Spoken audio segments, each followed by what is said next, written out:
오늘 아침 가장 뜨거운 뉴스 언박싱.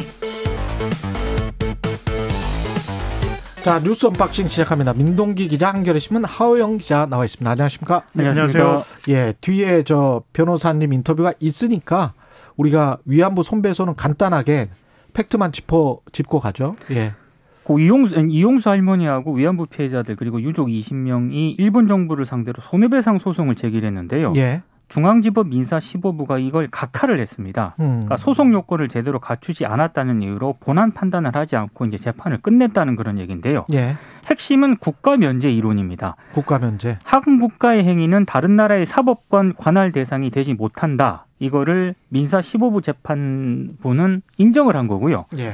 3개월 전에 다른 피해자 12명이 이제 소송을 제기를 했는데 그때는 민사합의 34부거든요. 예. 당시 재판부는 국가의 주권적인 행위라고 해도 국가 면제를 적용할 수 없다. 이렇게 판단을 했습니다. 그래서 한 법원이 두 판결을 한 것이다. 이런 지금 지적이 나오고 있습니다. 이게 뭐 2심이 아니고 지난번에 피해자들은 네, 별개 소송입니다. 별개 소송이죠. 그렇습니다. 그러니까 1차 소송, 2차 소송 이렇게 나누는 거죠. 네, 다만 이제 예. 법원의 판단 같은 경우에는 일관성이 중요하고 예측 가능성이 중요하기 때문에 각각의 사건, 특히나 이렇게 같은 논리를 가진 사건 같은 경우에는 같은 판단이 나오기를 기대하는데요. 그렇죠. 지금 같은 경우에는 완전히 반대 판결이기 때문에 똑같은 중앙지법 판단인데. 예, 말씀하셨던 것처럼 주권 면제 원칙 같은 경우에도 완전히 반대의 판단을 했고요. 실제로 한일 위안부 합의 성격 같은 경우에도 다른 판단을 하고 있거든요. 예. 그러니까 한일 위안부 합의를 국가 간의 합의가 되었다라고 효력을 인정하느냐 마느냐 또 갈려 있습니다. 특히나 그렇군요. 이번 같은 경우에는 그 합의로 효력을 인정을 하고요. 나아가서는 국가 간에 정치적으로 풀어야 할, 외교적으로 풀어야 할 문제라고 지적을 하고 있습니다. 이것에 예. 대해서 이전 판단은 없었어요. 그러니까 지난 법원은 이것에 대해서 판단을 하지 않았고요. 특히나 이제 피해자 중심주의 그렇죠. 이런 이야기를 하지 않습니까? 예. 그러니까 국가가 피해자들의 손해배상 청구권을 처분할 수 없다.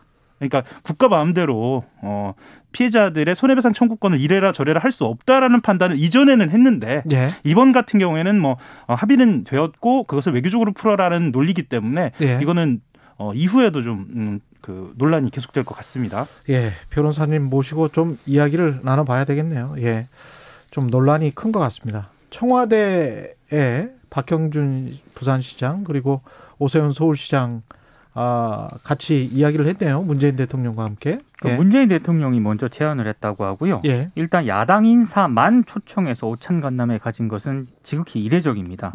아무래도 재보선 참패 이후에 야당과의 소통에 적극 나서겠다 이런 취지가 하나 있는 것 같고요. 예. 또 하나는 방역 부동산 정책에서 서울 부산이 차지하는 그 비중이 굉장히 크지 않겠습니까? 예. 정부와의 엇박자가 노출될 것이라는 그런 우려를 일정 정도 불식시키겠다 이런 성격도 좀 있는 것 같습니다. 무슨 이야기가 오갔습니까? 굉장히 많은 얘기가 오갔습니다. 예. 부동산, 백신 이런 문제가 오갔는데요. 특히 백신 문제와 관련해서 문재인 대통령이 11월 집단 면역 달성이 가능하다. 그래서 초반에는 백신 부작용을 고려해서 신중하게 접근을 했는데 이제는 하루 200만 명 접종이 가능하기 때문에 속도를 내야 한다. 이렇게 얘기를 했고요. 예. 재건축을 둘러싼 논란도 좀 있었습니다. 오세훈 시장이 안전진단을 강화한 것이 재건축 원천 봉산 효과를 낳고 있다. 그래서 좀 재건축 안전진단 기준 완화를 좀 건의를 했거든요. 예. 근데 문재인 대통령은 쉽게 재건축을 할 수 있게 하면 아파트 가격 상승을 부추길 수도 있고 멀쩡한 아파트를 재건축하려 할 수도 있다. 낭비 아니냐. 이렇게 반박을 하기도 했습니다. 이 부동산 문제는 근데 이제 언론에서는 이게 이제 대통령이 할 말을 하고 예. 시장들은 또 시장이 할 수 있는 말을 하면서 예. 서로 간에 의견을 나누고 뭔가 합의되는 것은 보여지지 않았다라는 이야기들이 이제 중심으로 나오는데요. 그런 것 같습니다. 예, 실제로 예. 이제 그 정치부 기자들은 이런 이야기들을 합니다. 그러니까 청와대에 정치인들이 한번 갔다 오면 변했다. 이런 이야기들을 하거든요. 이게 무슨 예. 말이냐면 자, 오찬이 별거냐, 만찬이 별거냐 이런 시선이 있는데 실제로 다녀오면 그러니까 감정적인 것들 그리고 지금까지 오해가 쌓였던 것들은 일정 정도 해소가 됩니다. 그러니까 대치 국면에서의 어떤 서로 간의 오해를 풀 수 있는 계기는 되는 거죠. 예. 그런 측면에서 이번 소통은 의미는 있다라는 생각은 좀 듭니다. 그리고 실제로 이제 시정을 하다 보면 이게 100%를 만족하는 시정이어야 되잖아요. 시장을 시장 선거를 할 때는 과반 또는 뭐 하여간 상대 당 후보보다 더 많은 득표만 하면 되는데 그렇죠. 시정을 직접 하면 무주택자들 이야기도 들어야 될 것이고 그렇죠. 유주택자들 이야기도 들어야 될 것이기 때문에 그것을 하다 보면 뭐 쉽지 않을 거는 같아요. 그러니까 정치와 행정은 예. 다르다는 얘기도 나왔거든요. 그러니까요. 예, 그 말이 그 말씀입니다. 예. 어제 뭐 이런저런 얘기를 다 했는데 좀 마이너스가 된 거는 두 전직 대통령에 대한 사면 얘기가 이제 나왔거든요. 그렇죠. 박형준 부산시장이 전직 대통령은 최고 시민이라고 할 수 있는데 저렇게 계셔서 마음이 아프다. 그래서 사면을 좀 건의를 했습니다. 근데 제가 좀 이상하게 생각했던 거는 예. 최고 시민이라는 그런 단어입니다. 사면은 건의할 수 있다고 보는데 예. 최고 시민은 뭐죠? 저도 좀 왜 이런 단어를 썼을까 좀 의구심이 좀 들고요. 여기에 대해서 문재인 대통령은 일단 예. 두 분이 수감돼 있는 것은 굉장히 안타까운 일이긴 하지만 예. 이 문제는 국민 공감대를 생각 안 할 수가 없다. 굉장히 원론적인 답변을 하기도 했습니다. 박형준 부산시장은 원래 사회학자잖아요. 네. 그래서 미국의 1등 시민이나 2등 시민의 개념이 얼마나 인종차별적인지를 알고 있을 텐데 퍼스트 클래스 시티즌이라는 거는 굉장히 안 좋은 단어거든요. 실제로 이 예. 단어를 사용한 것은 예. 매우 의도적인 것으로 보여집니다. 예. 예, 이것은 그러니까 본인들이 이번 기회에 이 사면론을 꺼내 들면서 이른바 그 집토끼를 잡겠다. 예. 그러니까 향후 선거를 대비해서 지지자를 결집하겠다는 의도가 보입니다. 그럼에도 불구하고 굉장히 좀 차별적인 단어를 썼네요. 예. 최고 시민이라고 굳이 할 필요가 있었을까? 예. 그러니까 저는 예. 이 예. 단어가 굉장히 문제가 있다라고 생각을 했는데 예.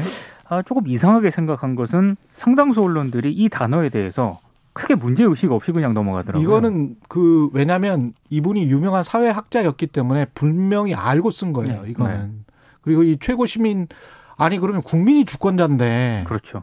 주권자 모두가 최고 시민이지 어떻게 최고 시민이 어떤 직을 한 사람은 최고 시민이어야 합니까? 백인은 1등 시민이고 흑인은 2등 시민이고 황인종은 3등 시민입니까? 그럴 리가요. 네. 말도 안 되는 이야기잖아요. 예. 그러니까 이거에 대해서는 물론 그 주호영 원내대표라든가 서병수 의원 같은 경우에는 이 탄핵이 부당했다. 예. 그리고 이제 사면을 해야 한다라는 이야기도 나오지만 그 이른바 이제 강경보수 이미지를 탈각했다. 그러니까 그것을 벗어났다라고 스스로 생각하는 쪽에서는 이게 좀 잘못된 판단이다라는 이야기도 국민의힘 내부에서 나옵니다. 뭐 이준석 전 최고위원 같은 경우에는 젊은 층의 지지를 어렵게 얻어왔는데 사면론을 꺼낸 것은 아쉽다 이런 이야기들을 하고 있고요. 예. 아니 사면론을 꺼낼 수는 있다고 보는데 서병수 의원도 많은 국민들이 별 잘못도 한 것도 없는 것 같다 그런 이야기를 그런 했잖아요. 취지로 얘기했죠. 네. 그런 박근혜 전 대통령이나 이명박 전도 그러면 이 법원은 그러면 뭐 어떻게 과장해서 판결을 한 거예요?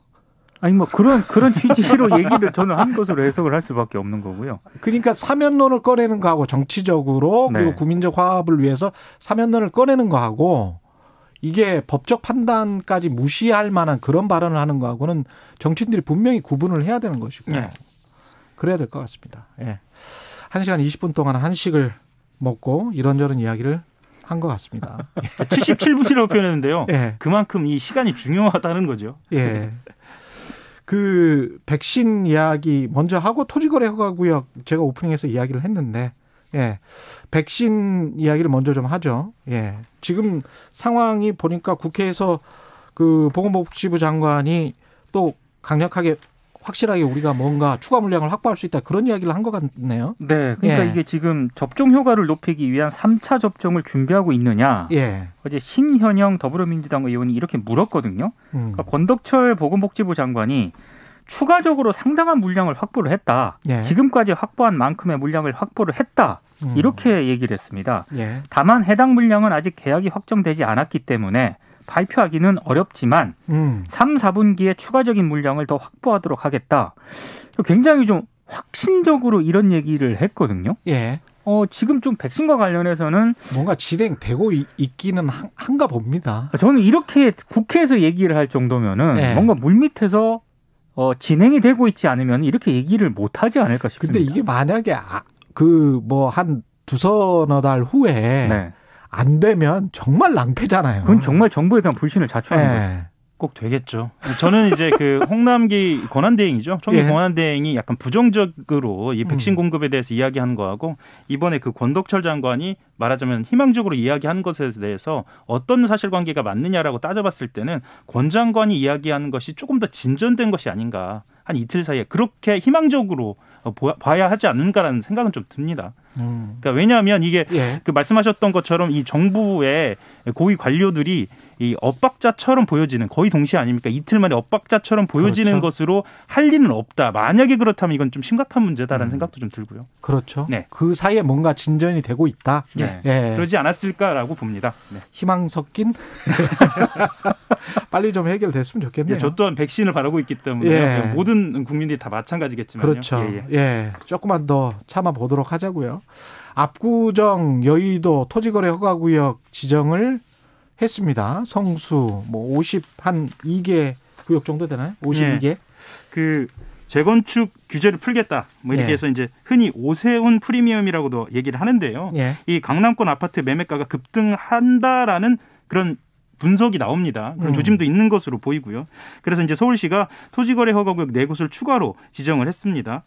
말하자면 이제 오 시장이 취임 후에 처음으로 내놓은 부동산 규제 조치거든요. 그러니까 과열된 시장은 나름 규제를 해 나가겠다라는 신호를 보낸 겁니다. 말씀하셨던 것처럼 압구정, 여의도, 목동, 성수 지역 그러니까 말하자면 최근에 실제로도 집값이 많이 오른 지역이기도 하고요. 이것이 주요 대상입니다. 선거 기간에 압구정, 여의도 특정 아파트 뭐 말을 했으니까 저도 말을 해도 괜찮겠죠. 오 시장이 그때 말을 했으니까 여의도 시범 아파트 아주 꼭 집어서 이야기를 했거든요. 그게 표심으로 나타났습니다. 그리고 그게 폭등을 했고 매도 호가겠지만 얼마나 이제 실거래가 됐는지는 나중에 확인해 봐야 되겠지만. 근데 정책 기조가 바뀐 것 같지는 않습니다. 어제 문재인 대통령하고 간담회에서도 여전히 재건축 규제 완화해달라고 건의를 하지 않았습니까? 그러니까 지금은 안전진단. 그렇습니다. 안전진단은 너무 지금 부동산 가격이 폭등을 하니까 일정 부분 좀 규제를 하는 쪽으로 좀 방향을 좀 투트랙으로 가겠다는 그런 전략인데 기조 자체는 크게 바뀐 것 같지는 않습니다. 이게 세제와 관련해서도 그렇고 공시가와 관련해서도 그렇고 여러 가지 해법이 나올 수가 있는데 미국 캘리포니아를 유심히 한번 봐보실 필요가 있을 것 같아요. 캘리포니아 같은 경우에 구입가 있잖아요. 구입가로 모든 게 결정이 돼요. 그러니까 20년 전에 제가 3억에 어떤 아파트 샀잖아요. 그러면 그걸로 세금이 다 결정이 됩니다. 근데 똑같은 아파트를 제가 그 아파트 가격이 많이 올라서 그 많은 소득을 갖춘 어떤 젊은 친구들이 그걸 지금 15억에 샀어요. 그러면 15억에 관한 세금이 들어갑니다. 똑같은 평형에 똑같은 아파트라고 할지라도. 굉장히 좀 합리적이죠. 근데 우리는 그런 실거래가와 관련된 세금이 그게 부과될 수 있느냐라고 하면 2006년부터 실거래가 제도가 정착이 겨우 마련된 것이기 때문에 그 이전의 실거래가는 다 거짓말이었단 말이죠. 그러니까 부동산 거래 같은 경우에는 전세도 마찬가지지만 우리만 갖고 있는 어떤 관행이 있어서요. 그건 말씀하셨던 것처럼 국제 기준으로 좀 수정해야 할 필요도 있는 것 같습니다. 여러 가지 생각을 좀 해봐야 될 것 같고요. 구조나 역사 문제가 좀 있습니다. 청취자 내로님 토지거래 허가제라뇨 답답합니다. 근데 오프닝 최 기자님이 쓰시는 건가요? 좋습니다. 이렇게 말씀하셨는데요. 제가 늘 쓰고 있습니다. 감사하고요. 뉴스 언박싱 민동기 기자, 한겨레 신문 하호영 기자였습니다. 고맙습니다. 감사합니다. KBS 1라디오 최경영의 최강 시사 듣고 계신 지금 시각 7시 37분입니다.